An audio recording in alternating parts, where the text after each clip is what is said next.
Dear old work platform, it's not you, it's us. Actually, it is you. Endless onboarding? Constant IT bottlenecks? We've had enough. We need a platform that just gets us. And to be honest, we've met someone new.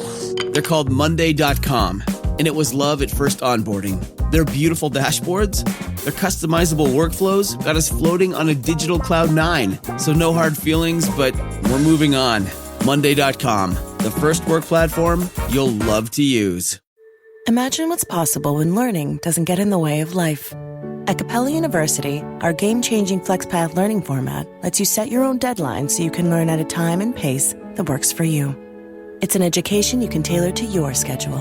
That means you don't have to put your life on hold to pursue your professional goals. Instead, enjoy learning your way and earn your degree without missing a beat. A different future is closer than you think with Capella University. Learn more at capella.edu.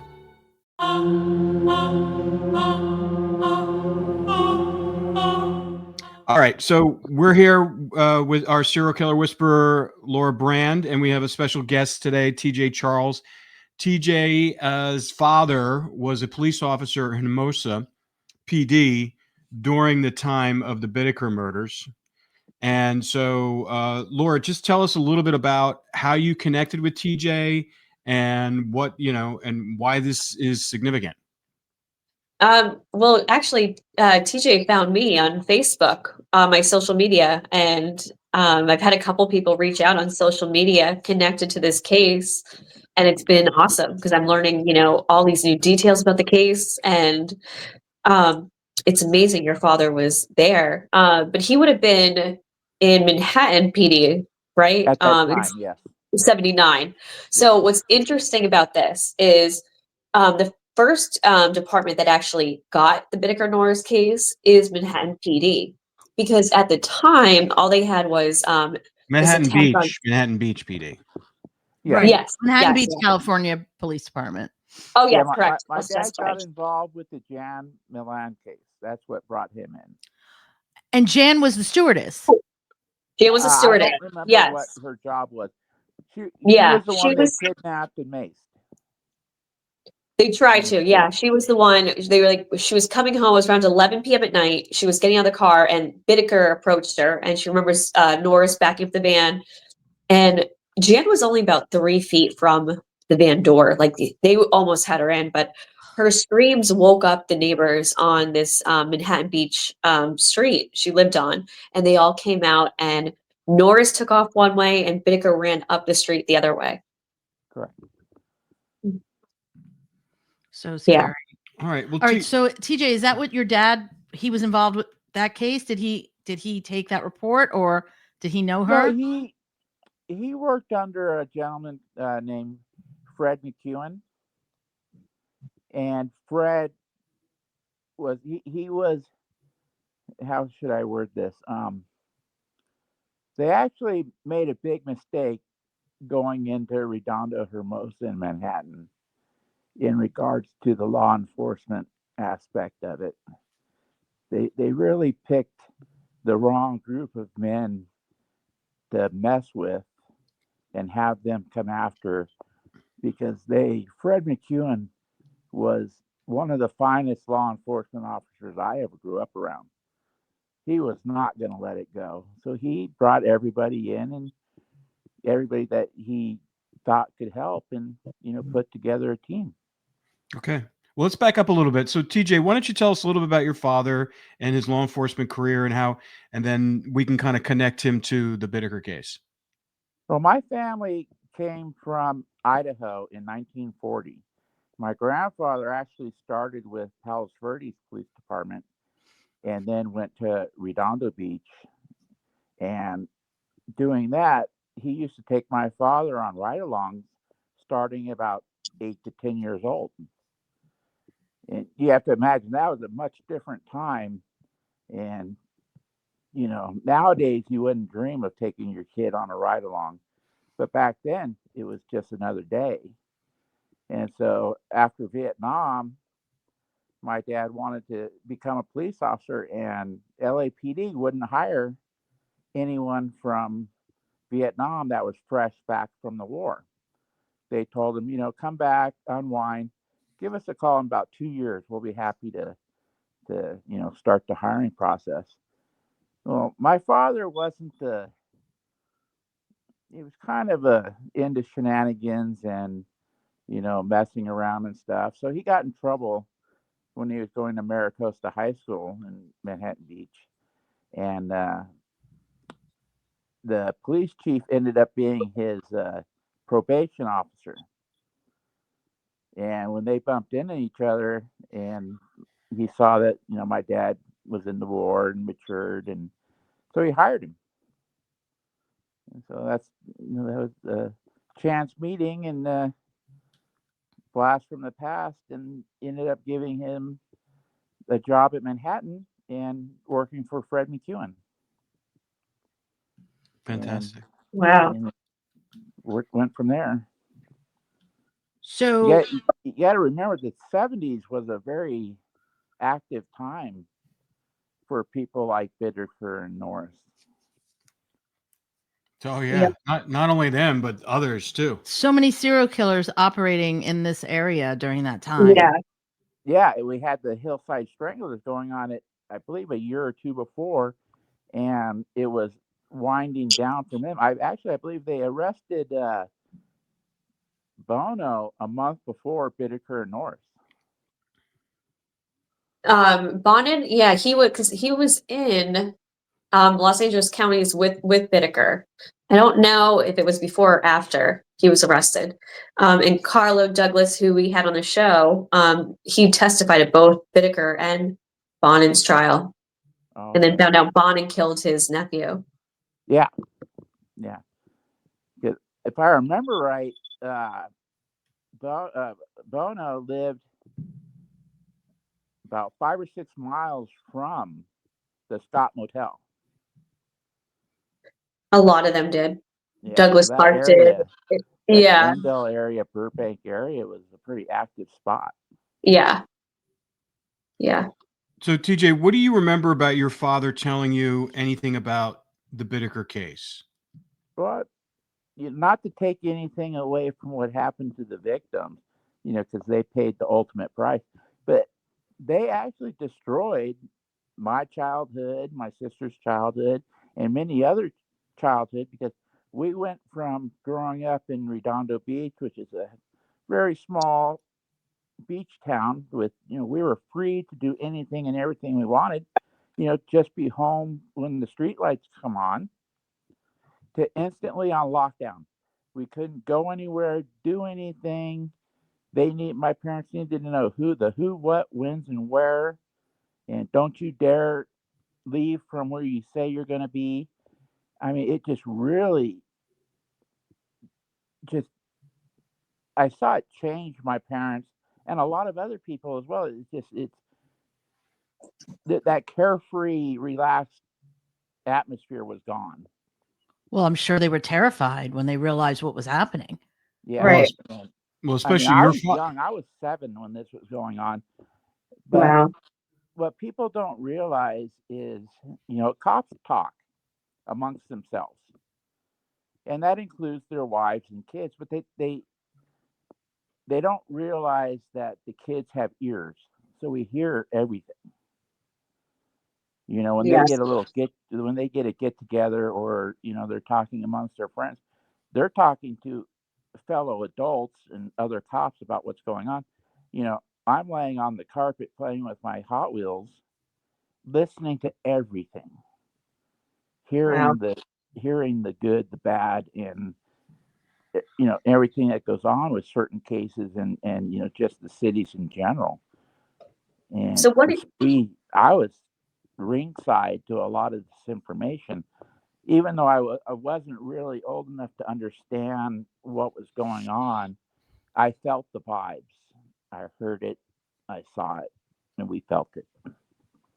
What did it feel like as a kid to hear about, there's these men snatching, kids off the street into a creepy van? I mean, Well, they how? tried to hide that part of it, Mhm. but they weren't very good at it. I mean, there's really not a way you can disguise or minimize what's going on. It was more like, don't talk to anybody, don't go here. Like the Redondo Pier where they hung out, I was absolutely forbidden to go anywhere near that pier for years.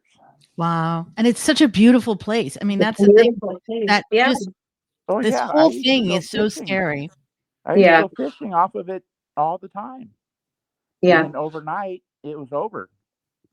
But Laura, don't you think that was part of Bittaker and Norris's thing? Like they wanted to terrorize these towns. They wanted to be that powerful, like monster entity that could put a shadow over these communities and scare Yeah. everybody to be staying in the house, and they'd have that control over things. Did he ever Yeah. talk about that? Well, do you remember I said this on so many podcasts? There was an underlying theme about destroying innocence that Bittaker always wanted. And if what he wasn't just victimizing the victims, it was like he was going to these safe little towns of, Hermosa Beach, Redondo Beach, where the kids just are out playing in the sun. It's Southern California going to the beach, very small beach communities, very safe. And Cindy was walking home from church daylight and they ripped her and put her in the van. So, and then I've heard from everybody I've talked to, locals on the case, same thing. They're like, kids just could not go out. Parents were just not letting their kids out. Our whole, the society of these beach communities completely changed because everybody was in fear for their children. So Well, it really that did. way It to impacted today. and ruined a lot of childhoods, in those beach communities. And it really shook them. Really shook them. TJ, what did you say? We missed it. I said it affects us to this day subconsciously. Sure. With my kids and my grandkids, it's like, okay, I have to catch myself. Where are you going? Who are Mhm. you going with? What time are you going to be home? And to people that haven't experienced anything like this, they look at it like, oh, you're just being controlling or you're being nosy, when it's not anything like that. It was just back then, it was just so beat into us and so ingrained into us of be careful, that's all we're doing, but we don't realize we're even saying it or being that way anymore.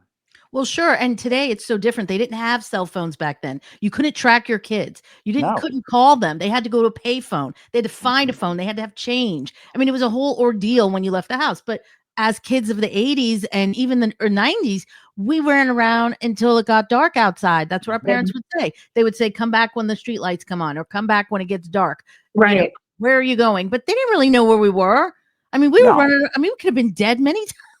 Oh, I mean, Yeah. they never knew where we really were. Yeah. my parents said, don't go to the pier. I tried my darndest. Say, it's like, don't touch the oven. Right. The second you say don't touch it, the first thing you're going to do is go touch it.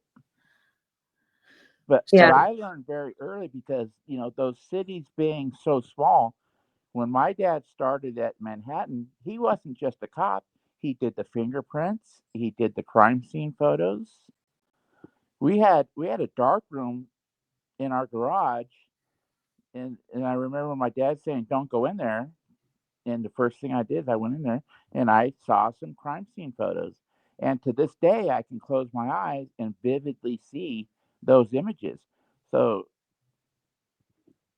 it's just a totally different time, and things just. I kind of feel like these guys stole my childhood in a lot of ways. Yeah. I can see that. How old were you when you realized really what was going on? Like when you realized it was Bittaker and Norris, that these two monsters were running around your neighborhood stealing young girls and kids. Oh, it took a long time because they never told me actually their names.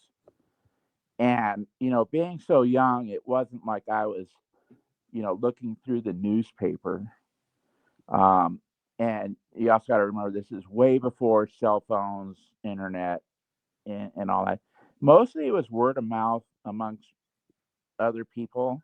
Like I said, when we would go to other people's houses, or especially with my grandparents, with my grandfather being a retired cop at the time, they would talk shop. They would talk back and forth amongst themselves. And it was every Sunday after church thing, we would go over and spend a few hours. And it always ended up talking law enforcement stuff. And, like I said, they didn't have a TV back then. So I would just lay on the carpet playing, with whatever toys I had and just listening. And I heard everything.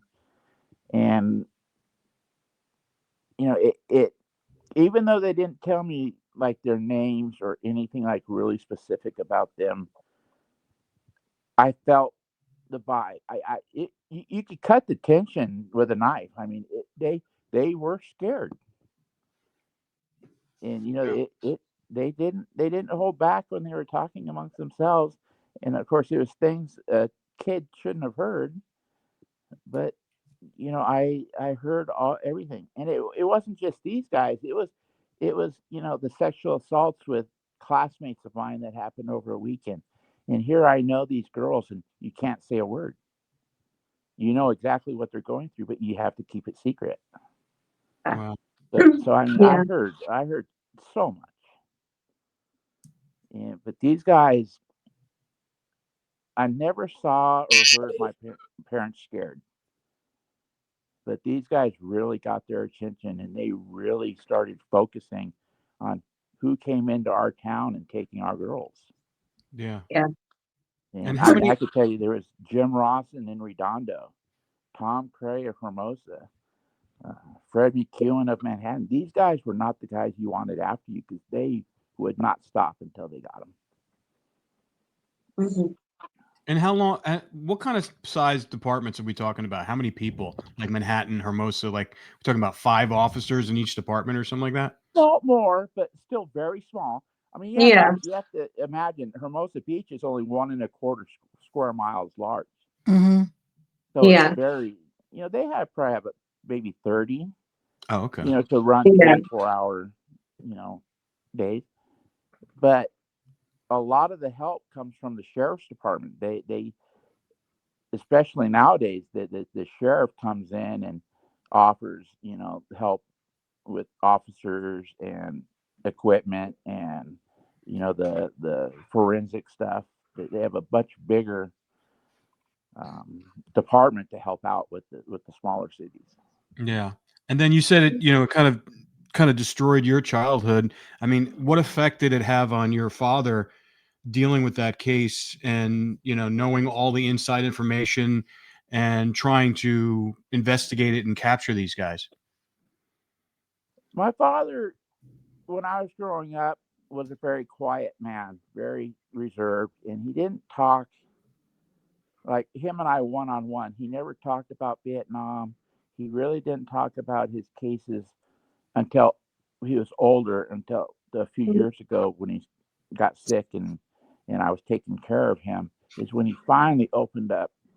And a lot of it was he didn't want my mom to hear a lot of what the dirty details of a lot of things, especially like with Vietnam and certain cases. And when he was older and I was older, obviously he opened up because we would spend up most of the night when he couldn't sleep, and he would start telling me more and more and more. But he was very reserved and very very quiet. But it's kind of like the macho man. You can't show any weakness type. That's how he was. But it was there. It was all a facade. He was just a normal person like everybody else, and it scared him. Yeah. What were some of the things that he shared with you during the later years and that? Well, he was very scared for my sister because my sister was their exact type, the blonde hair, cute, blue-eyed girl. And he always said, if my sister was a few years older, she could have been one of the victims. And, he always had these other kids. He was very protective of children. And, there was a female officer with Manhattan Beach who worked sex crimes. Her name was, I believe, was Jan Hogue. She was ferocious in going after people like this. And anybody that hurt kids, she was like a pit bull. She would not stop until she got a conviction. Was that Fred's partner at No, Manhattan? she was just one of the officers at the department.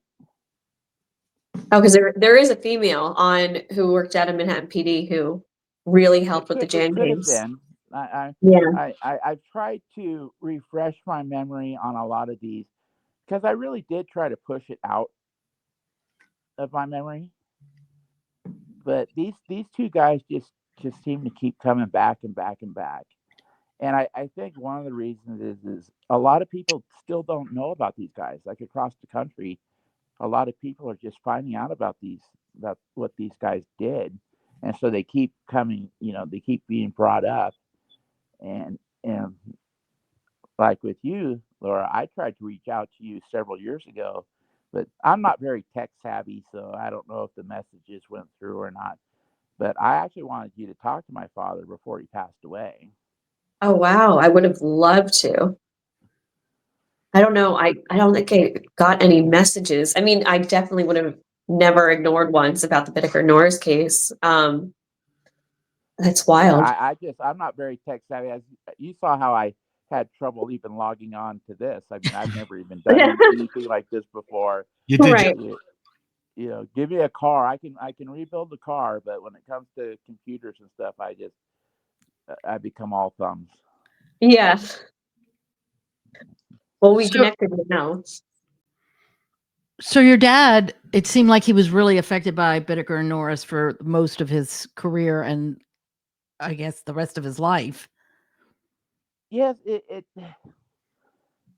I think with everybody, especially like in law enforcement, is like in regards to like when it comes time to take the badge off.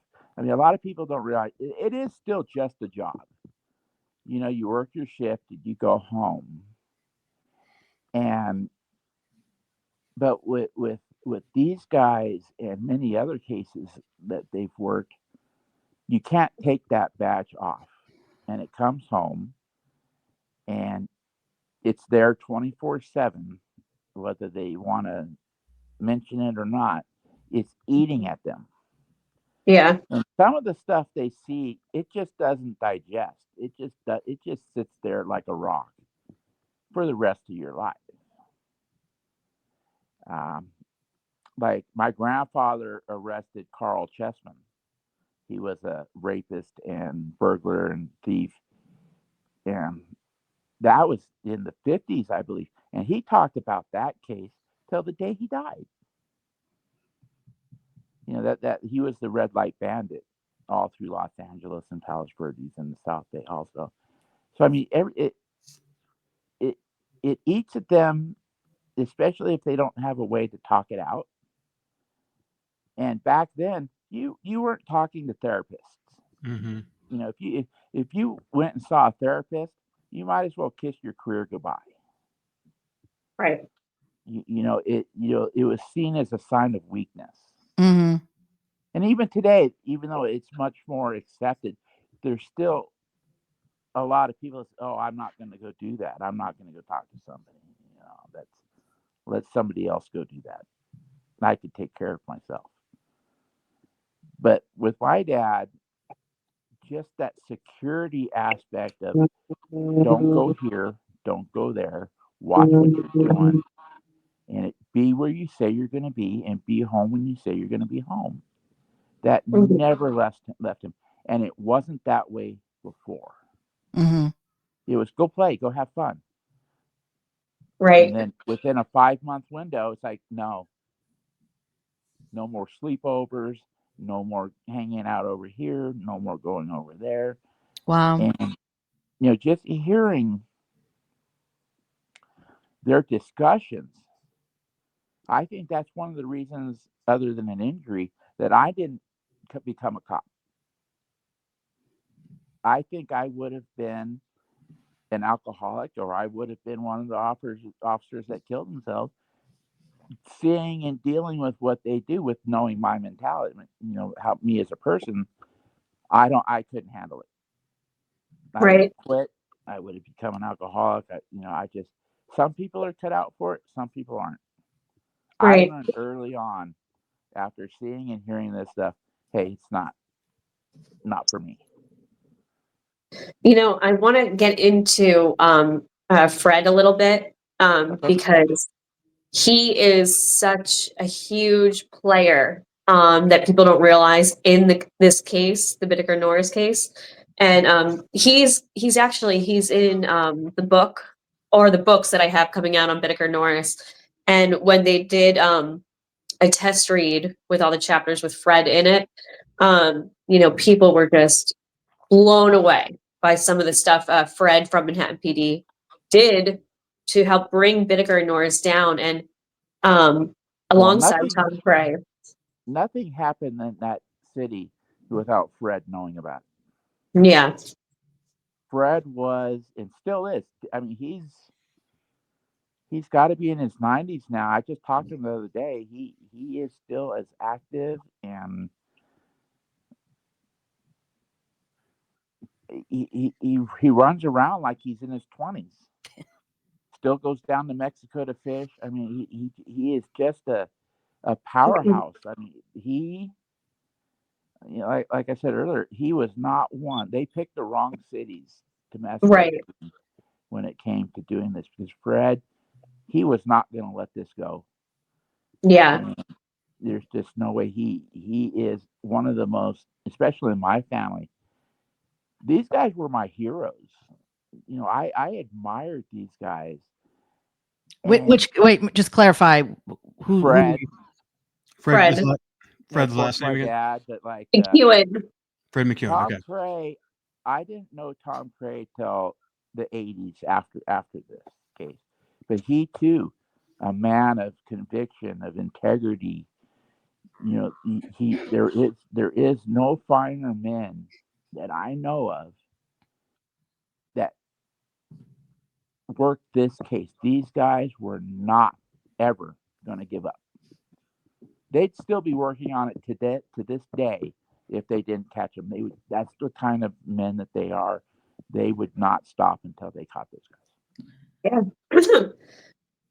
Yeah. And so I wanted to point out, because the case really, actually, they had no idea there was two serial killers pulling girls No, off they the street didn't. with a van. It wasn't until Jan Mallon, who Yeah. was the flight attendant. So she was coming home 11 p.m. to Manhattan Beach, and I've spoken to Jan and I've spoken to Bittaker Norris and about what happened that night, and all of their stories align up. So pretty much Bittaker and Norris were driving. They had been trolling and hunting all day. They spotted Jan, I think because she had a convertible, and they saw like the blonde hair, and they were like, let's follow her. But Norris used to go to LAX instead of Bittaker, and they would wait for the airline attendants to like go to their cars, and they'd follow them back home from their cars. It's but they had followed Jan that night, and she had a detached garage from her place. So she had got out of her car to manually open the garage for, all the, what is it? People who don't even know that we used to actually manually open the garage doors. So she got out to do that. And it was when she got out to do that was when Bittaker, she saw the van backing up. And it was Norris, and the light inside, she thought it was weird because the light inside of the van was on, and she could see Norris's face very clearly, and he's just backing it up, and she was like, that's weird. And she was going back to her car to pull her car in, and then Bittaker approaches her, and first she was just confused. She was like, hi, can I help you? And then she said it was like, her exact words to me were she saw the devil in his eyes. And she was like, he didn't say anything. Like, he was just on mission coming towards her, and he started macing her. He threw her on the ground. She like almost like broke her elbow, and she had glasses on. He ripped the glasses off. That broke. She couldn't see. He's macing her, has all these chemicals in her face, and he's just pulling her, and she's 90 pounds. And the van's right there, and she's just screaming. They come out. So Norris drives down that street, Bittaker comes out that street, and an old woman actually grabbed Bittaker as he's running away. And she was like, oh my God, what's going on? And he was like, there's been a huge car accident, because like the tires are screeching. So he was like on the spot. He's like, there's been a huge accident. Oh my God, go inside, call the police. And he just took off. And yeah, that wouldn't happen today. Not today. Yeah. Not today. So the first people, so this is the first time, like they actually got witnesses came out and saw a van. This is how the whole case came. And the first people who responded was Fred McEwen and Jane Hodge from Manhattan PD. So this is actually where it actually started. They're going, okay, there's a report of a van. This girl obviously was almost abducted. This is when the ball actually starts rolling. So, you know, Fred played a huge role in this because he was the one who took on Jan's case. He was there with Jan the night she was maced and everything. Yeah, and he was not one to play games. When he did something, it was 110% from start to finish. Yeah. He had the best guy ever to back her up and go after and take her case. Hey there, Ryan Reynolds here. It's a new year, and you know what that means. No, not the diet. Resolutions. A way for us all to try and do a little bit better than we did last year. And my resolution, unlike big wireless, is to not be a raging and raise the price of wireless on you every chance I get. Give it a try at mintmobile.com/switch. $45 upfront payment required, equivalent to $15 per month. New customers on first 3-month plan only. Taxes and fees extra. Speed slower above 40 gigabytes on unlimited. See mintmobile.com for details. And McEwen doesn't just stop there because he actually, when they finally, how Paul and Tom got involved in the cases, they were handling Robin Robeck's case. She was a girl who was taken from the Hermosa Strand one night, right? And she was taken, she was raped, and they just like threw her out of the van, but it was in Hermosa Beach. So this is the case that went to Tom Cray and Paul Bynum. And somewhere along the way, she had described a van, and McEwen and Hodge hooked up with Paul and Tom Cray from Hermosa Beach, saying, okay, we got these reports of this van. You know, maybe there's something we got to check into. Then Joe Jackson comes forward, okay? And that day, Tom Cray was out of work. It was just his day off. So it was the people who went to go speak to Joe Jackson was Paul Bynum, Fred McEwen, and Jane Hodge. Those were the three people who were there that day talking to Joe Jackson when he gave his first initial report about, and he's saying, hey, these two guys at the van are going up and murdering girls. Now, if you remember in the past episodes, this is where the last line, I have the whole transcribed report. Paul Bynum goes, when I go to them, what are they going to tell me about you, Joe? And Joe goes, they're going to tell you I was involved with the Knott's Berry Farm murder, but it's bullshit. And then the tape recording cuts off. There's no, like, somebody pressed stopped in that meeting. And we know Joe Jackson was there, Paul Bynum was there, Fred McEwen was there, and Jane Hodge was there in that first initial meeting. Now, when I spoke that to... doesn't surprise me that the tape was stopped. Well, then I went, well, this is what makes it even more fascinating is Paul Bynum was very good friends with Tom Cray. I mean, they were friends outside of work, like very close. They all were. They all were, right. When I called Tom and I read him that report and I said, what is going on with Knott's Berry Farm? He was floored. He goes, Laura, I've never seen that report. I sent it to him. And he goes, Paul never told me about this. He goes, I don't understand why Paul would have never told me about Knott's Berry, why they would have stopped the tape, why they wouldn't have, like, he goes, I just can't even, I don't know why Paul never told me. I was in work the next day. So that's another reason I really wanted to talk to Fred. But then there's also another big, huge part that Fred played in this is, okay, so Joe's now come forward. Now they have Jan Mound and they have Robin Robeck. Okay, this is when the wheels start going on the Bittaker Norris case. This is when they finally realized, okay, we have two sickos in our community. This is when it like really started to, because I mean, they were active since, let's see, Norris was January 79. Nobody had any idea. There was no task force. Nobody had any idea there was, a serial killer on the loose. They were so under the radar. Nobody knew. So it was really these four that actually put the pieces together. It's amazing police work. Incredible. Because like they literally left nothing. No clues, no trace, no nothing. And they still were able to put this together. So this is when it starts going. So the first thing they do out of Hermosa PD is they called Norris's parole officer. Because remember, Norris is on parole. And he starts doing a mobile surveillance for 3 days. After only 24 hours, he calls and he goes, I've caught this guy stalking women outside their houses, going to their workplace, and buying copious amounts of drugs. So then Paul Tom and Fred McEwen, along with the parole officer, on the third day, they all do a mobile surveillance on Norris, and they surveil everything. They see him going to girls' workplaces. They see him buying a literal trash bag full of marijuana back in 1979 and leaving it on the front of his seat. Paul got out of the car and looked in, and it was open. There was all his drugs. So they're like, perfect. Now we have like an opportunity to search him. So they waited until he drove just a mile back to his house. He was in Hermosa Beach. And McEwen was the first, Fred was the first one out of the car, gun raised right in Norris's face, and said, drop it. So McEwen was the first one on Norris during the arrest. Yeah. So it was a huge I can see takedown. that. That's Mhm. exactly something that Fred would do. Yeah. Yeah. So Laura, regarding the Knott's Berry Farm murders that we've talked about so much, Yeah. why do you think that happened? Why do you think that they just shut the tape off? And I have, to this day, I was telling him, I have no idea because Tom doesn't know. You know, Tom was just shocked as I was. So, and that was his partner and his best friend. So it's just like one of these things on the case that will always be kind of a mystery to me. The same with, with Lynette Ledford, and those, it was the brother or sister who were hanging out with Bittaker and Norris that night.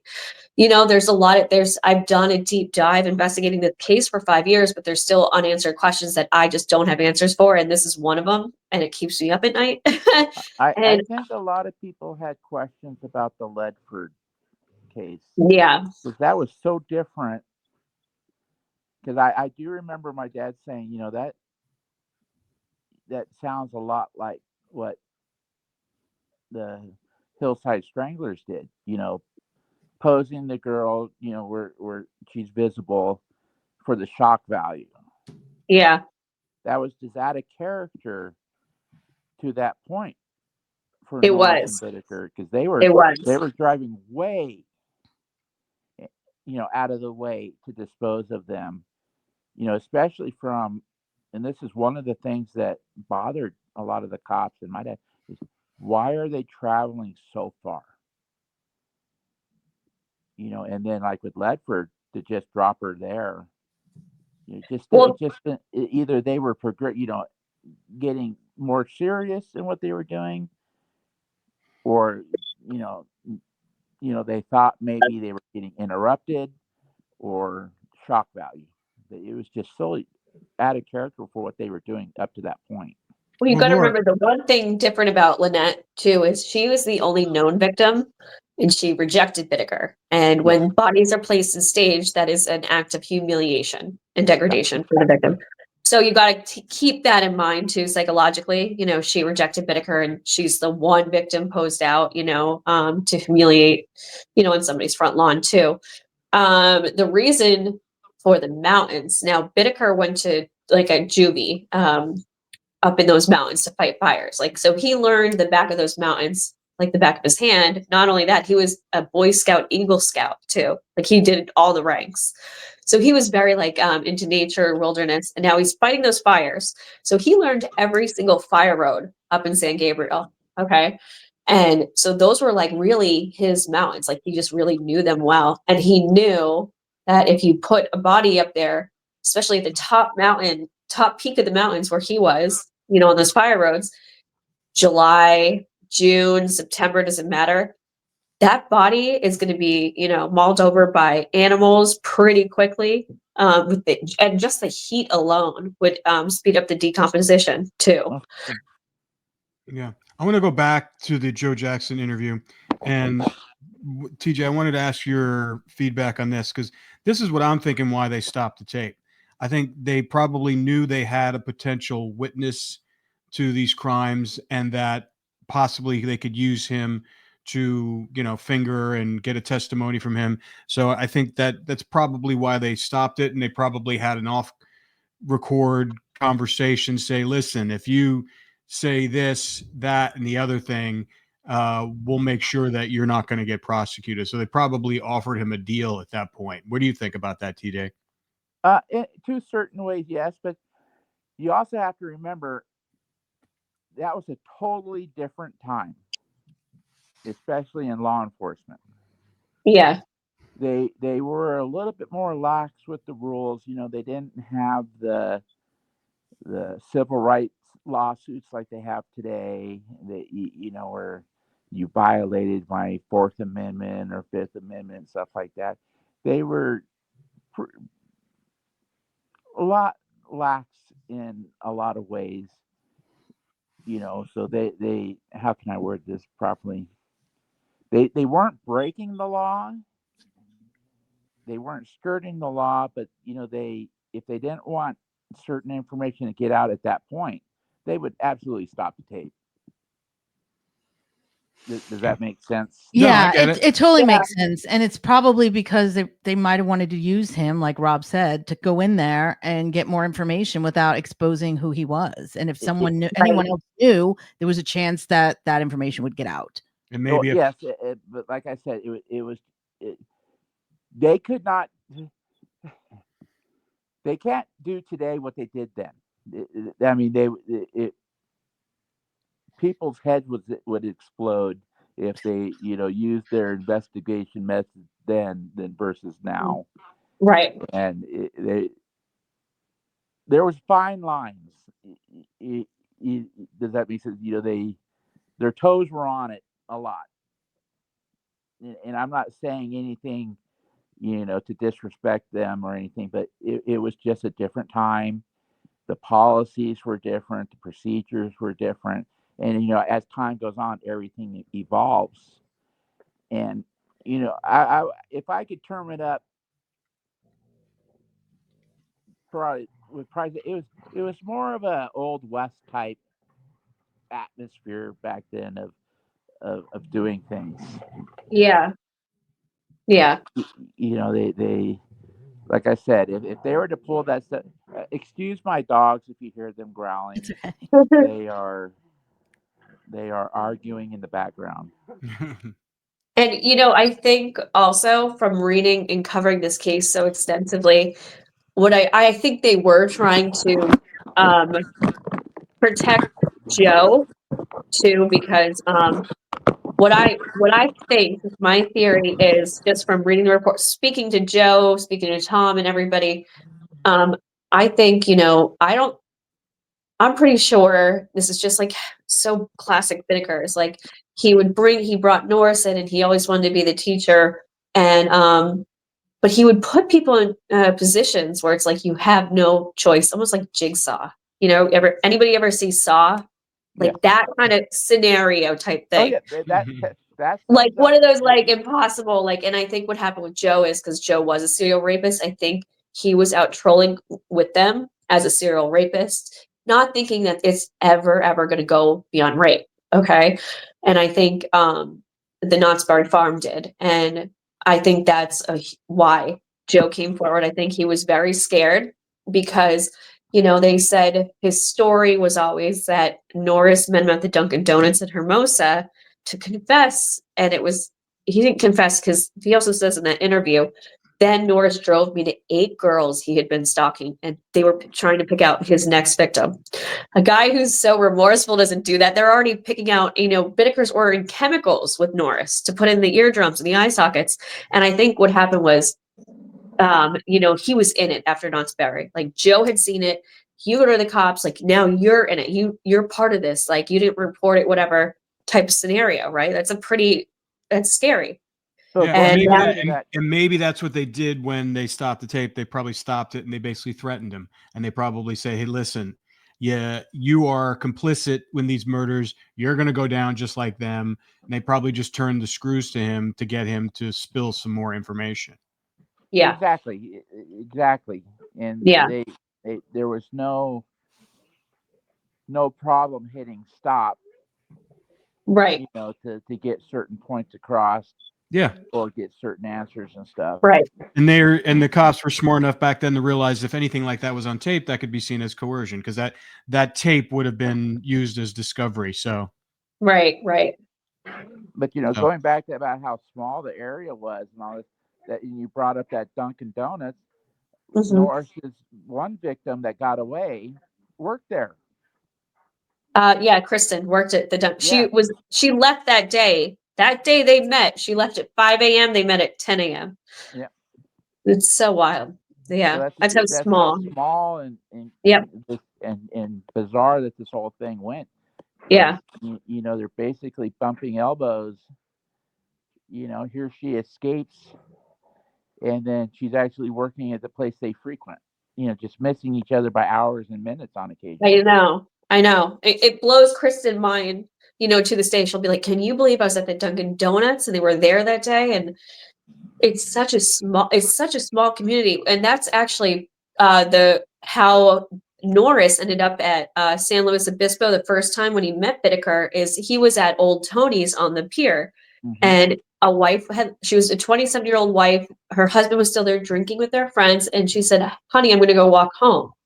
And she walked out of the bar and started walking, and Norris followed her out of the bar onto the pier, dragged her into some bushes, viciously raped her, strangled her until she was unconscious with her own scarf. And it was like a month later, she was driving with her husband and her two sons in the back seat, and Norris pulls up next to the car on his motorcycle. And she goes, that's the man who raped me. So of course the husband, they write down the number, they go to the police, and that's was the charge where Norris actually ended up in San Luis Obispo, was the rape of that woman walking off the pier. Which is where he met Bittaker. Yeah, and that was their hangout, Old Tony's, yeah. Right. Right And at the pier. did they ever say to you why they chose that area? Because it was so small? I mean, it just seems like it was intentional because it was so small that they just really wanted to terrorize this whole town.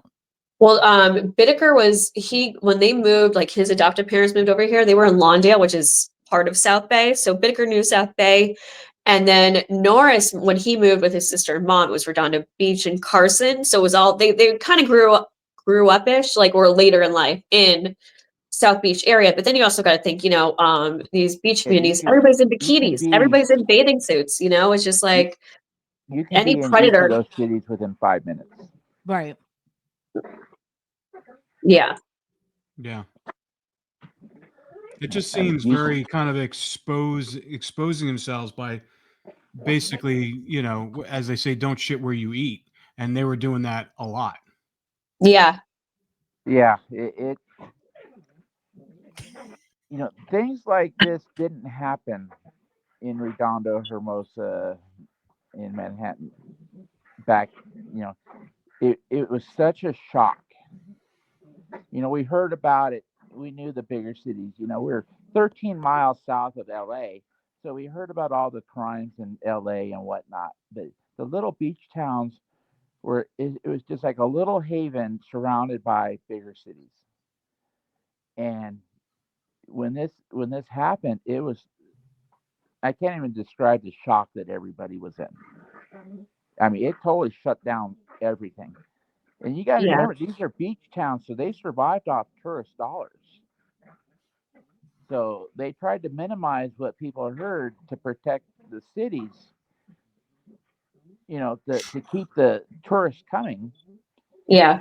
But they couldn't. It became national, actually international. Yeah. When it all came down. Yeah. What was it like when it did finally go to trial and there were cameras at the trial? Because this was the first televised court proceeding in California. That must have been a whirlwind, just the trial. I have vague memories of that. Excuse the dogs again. They're right. doing what they do. My father had a couple other cases that were big that was going on at the same time. So with my age at the time and other things, it's kind of commingled. I've tried to refresh my memory on a lot of things. But as for that, I as the trial itself, I don't really recall much. Yeah, I'm sure your parents probably shielded you away from that as well. They tried on a lot of things. They but tried. You told me in a message you've actually held the Ledford tape in your hand. Yeah, for years, I used to work at a gun shop in Hermosa in Manhattan, and when they closed, they had these huge gun safes, and I used to be a gunsmith and all that stuff. So the owner gave me this safe, and I was still pretty young when this happened. I was still living at home, and my dad was like, "Where are you gonna put this thing?" Because it was huge, probably about the size of 3 or 4 refrigerators side by side.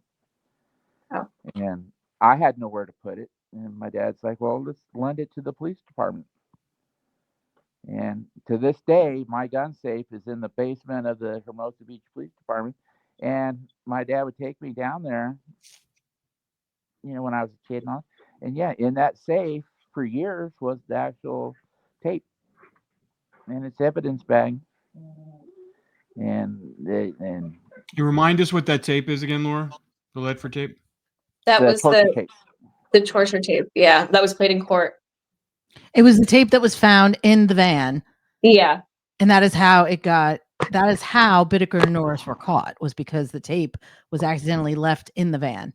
Correct. There's one Correct. thing that always didn't sit well with me when it comes to the evidence in that van, because there was a rumor that when the defense attorney got the van out of impound, that he unscrewed a panel and took pictures and tapes and stuff. I don't believe that. There's I've no heard way that. to convince me that officers like Tom Cray and the other guys, they would not have gone through that van completely. I don't believe that they missed any evidence whatsoever in that van. This is actually, I don't know if you guys remember this on a past episode. Remember Carlo Douglas said that the attorney went at night because they had put the van in impound in Hermosa. Now they were waiting on Paul Bynum had gotten a Remy warrant, and they had arrested them. There was another thing they had to do to search the van. The van was not searched, right? They had it in impound, but it was not searched right away. They had to wait on they had to wait for a warrant.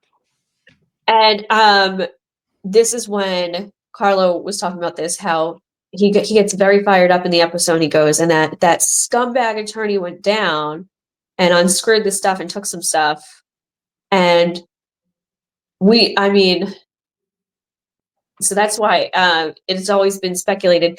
And he was the one who also went behind Zodi's department store and got all the photographs. And if you remember, the judge actually had to say to Bittaker's attorney that you have to hand over everything that you found behind Zodi's. I don't know. I don't know whether or not, Garber went and took some stuff out of the van from impound. I don't know if that's true or not. I do know, we've spoken with Jason Spence, the PI. He did go behind Zodi's. Yeah. Mm-hmm. Wasn't he the one that he sent? Wasn't he the one he sent? He sent it behind Zodi's. Remember, Bittaker had put a lot of photographs behind Zodi's, but then there was also the van in impound. Bittaker was trying to hire inmates and get his attorney Garber to go get some stuff, to unscrew something. There was some more stuff he had forgot. And it's always been speculated that his attorney or he sent Jason at night to go unscrew that.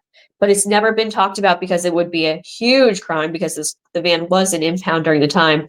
But we do know that Jason Spence and Garber went behind Zodi's and got the photographs. And Jackie Gilliam was one of the photographs taken.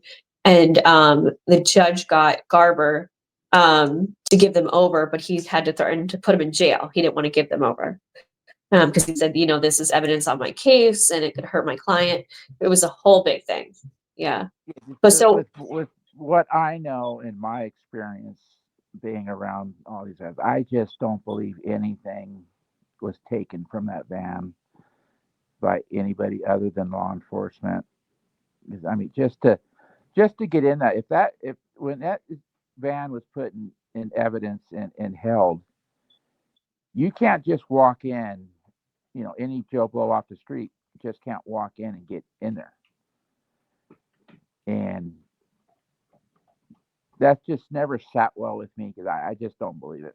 That's one thing that's always triggered me, was the fact that somebody can go in and take evidence out of impound. It's just no way. I agree with you, but also properly motivated with money and stuff like that. I mean, a lot of stranger things have happened. True, but Yeah. with these guys, I also, and I'm not saying this because I knew these guys personally.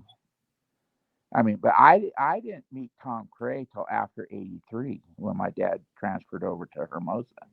hmm I don't think there was any amount of money that you could have paid these guys to do anything.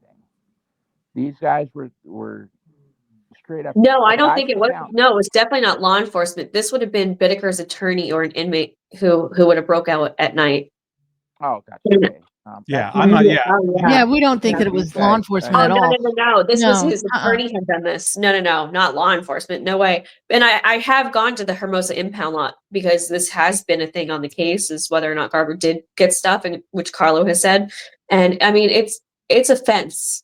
I mean, back in 1979, I'm sure it wouldn't have, there's no security cameras. It might have been easy, to hop over a fence at, 1 a.m. and unscrew something in the back of the tail light and pop something out. It wouldn't be too hard. yeah, But no, but nobody on law enforcement. even as smart as Bittaker was, I don't think he was that smart.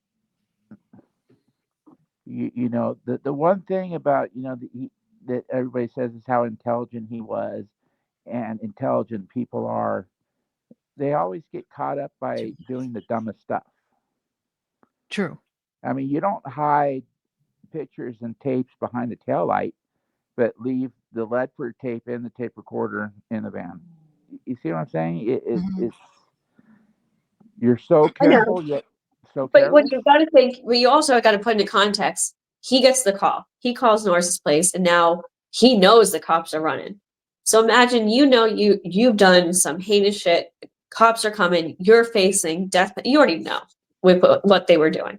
So now he's in a mad, mad dash to get all this stuff, all this evidence out of the van, and he's burying some, out by Griffith Park, and then he's dropping his shoebox off in his friend's house, and he's putting pictures behind Zodi's, like he's just in a mad dash. When you're in a mad dash like that, in a frenzy, you forget stuff. And that's Oh how yeah, that is of course. the Ledford tape was left Left inside. Yeah. left inside the tape. Yeah. Yeah. He Cassette just tape. forgot about it. Yeah. He was He was in a total he was dash. trying to just get everything, away so he wouldn't get caught, but it was too late. Right. He Right. was getting caught. Thank God. Yeah. Yeah. Well, this has been really interesting to hear your experience, TJ, as someone who lived in that area and who personally knew the law enforcement, amazing team of law enforcement, including your father. who took down these two Some are- horrific killers. I Yeah. appreciate some have passed on, like Jim Rawson. He passed on in the '90s. My dad passed away in 21. But one of the good things I can look back on in my life is I was the one that got to tell my dad. I walked right into his bedroom and said, the first one, Bittaker's dead, and then I got to tell him that Norris is dead. And even as sick as he was, he cracked a grin and said, "Good." I can't tell you what else he said, but it was to the point and specific. And I'm just glad he lived long enough to see them, Yeah. die. Should have been. I mean, I understand Norris cut a deal, but Bittaker, he should have. They should have took care of that. Well, they're these gone girls now. did not deserve that. Yeah. No, they did not. Those girls did not deserve that.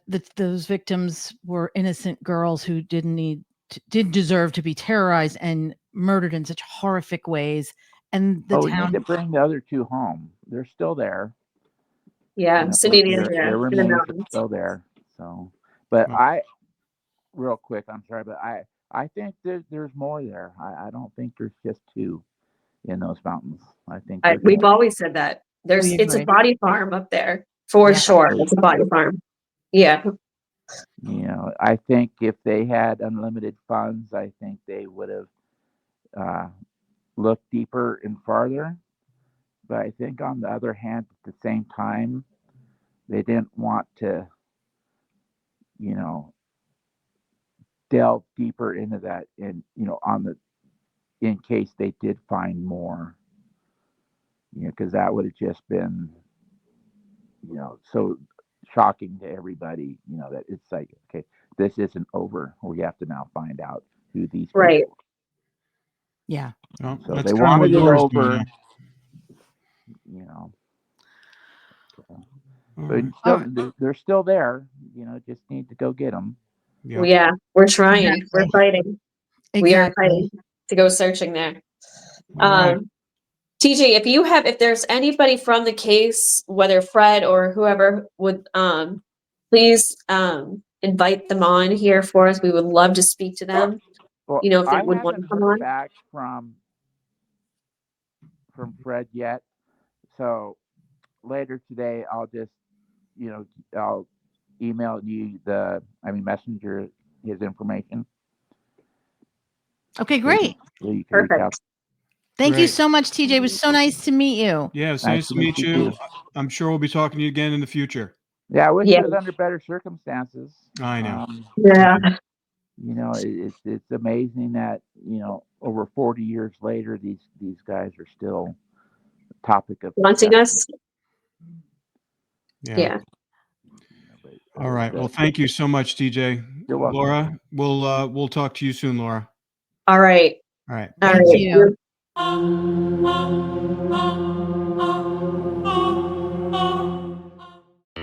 Kroger Delivery has one mission: to deliver the freshest food right to your door. That's why our drivers are pros. Our trucks are refrigerated. And when it comes to low prices, we always deliver. With $20 off your first order of $75 or more, there's no better time to get in on the action. Mission accomplished. Restrictions apply. See site for details.